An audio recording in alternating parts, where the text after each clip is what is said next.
បញ្ហាអាកាសធាតុក្តៅហើយស្ងួតបង្កផលប៉ះពាល់ធ្ងន់ធ្ងរដល់ដំណាំមានដូចជាធ្វើឲ្យដំណាំហ្នឹងបាត់បង់ជាតិទឹកតាមរយៈការដកដង្ហើមក៏ដូចជាបង្កឲ្យដំណាំហ្នឹងវាបិទមាត់ស្លឹកបាទវាលែងបឺតស្រូបយកពពួកអូស្មန်កាបូនិកមកសំយោគជាមួយពន្លឺថ្ងៃមកហើយមួយវិញទៀតគឺវាបង្កឲ្យដំណាំហ្នឹងលឿងស្លឹកបាទគឺវាធ្វើឲ្យរិចរិលនៅ chlorophyll មានថាបាត់ chlorophyll អញ្ចឹងធ្វើឲ្យទៅជាកើតជំងឺលឿងស្លឹកមួយទៀតគឺបញ្ហាដែលយើងកំពុងតែជួបជាមួយនឹងដំណាំចន្ទទីតែម្ដងគឺបញ្ហាក្រៀមផ្កានិងក្រៀមក្តឹបបាទគឺដោយសារតែកម្ដៅក្តៅខ្លាំងហើយស្ងួតហ្នឹងគឺធ្វើឲ្យចន្ទទីក្រៀមផ្កានិងក្តឹបមិនថាផ្កាកំពុំផ្ការីកបាទគឺវាក្រៀមស្ទើរតែ 100% តែម្ដង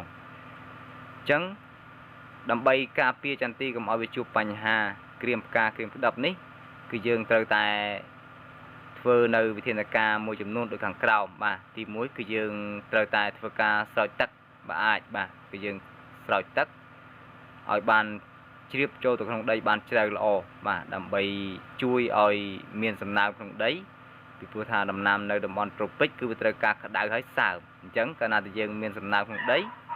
បាទក្តៅក៏មិនជាបញ្ហាអីធ្ងន់ធ្ងរដែរដោយសារតែយើងមានសំណើមទី2គឺយើងត្រូវធ្វើការបាំងស្បៃបាទបាំងដូចម្រេចដូចតរ៉េនអញ្ចឹងគឺយើងធ្វើការប្រើប្រាស់ស្បៃដើម្បីបាំងកាត់បន្ថយកម្ដៅថ្ងៃដើម្បីជួយសង្គ្រោះចន្ទទីហើយទី3គឺយើងត្រូវប្រើប្រាស់នៅពពួកជីកំប៉ុស្ត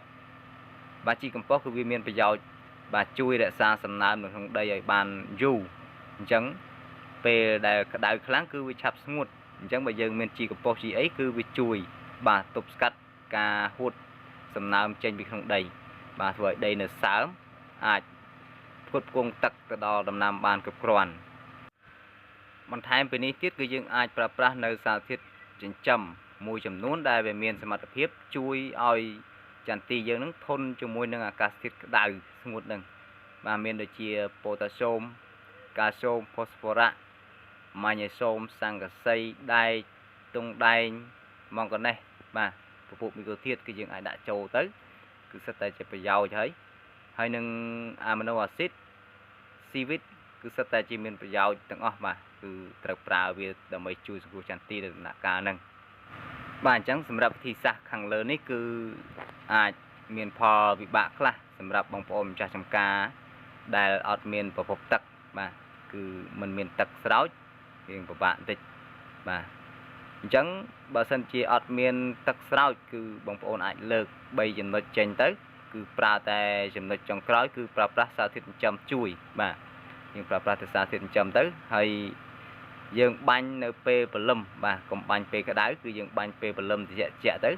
ឬក៏បាញ់ពេលល្ងាចបាទយើងអាចប្រើពេលត្រជាក់ទៅល្អបាទហើយជាក់ស្ដែងដូចចន្ទទីនេះគឺខ្ញុំប្រើបាទម្លុកនេះគឺខ្ញុំធ្វើការស្រោចទឹកហើយនឹងបាញ់សារធាតុជំនួយបាទហើយឃើញជាលទ្ធផលគឺល្អគួរសមបាទគឺយើងអាចទទួលយកបានគឺផ្កានៅស្រស់ហើយអាចកាន់ក្តឹប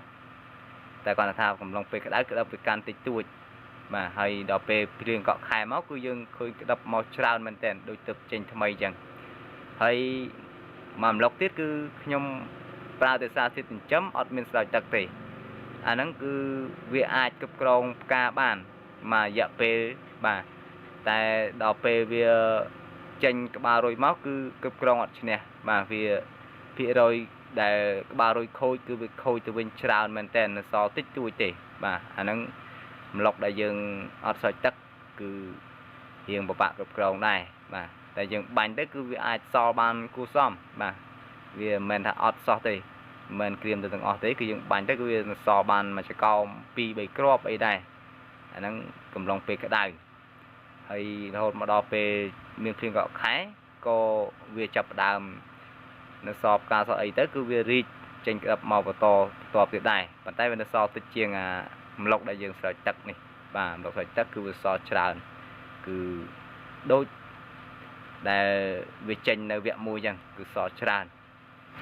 បាទអញ្ចឹងវីដេអូគឺមានតែប៉ុណ្ណេះបើសិនជាបងប្អូនមានចម្ងល់អាចជជែកសួរបន្ថែមបានតាមរយៈលេខទូរស័ព្ទឬក៏ឆាតចូល Telegram បាទអរគុណ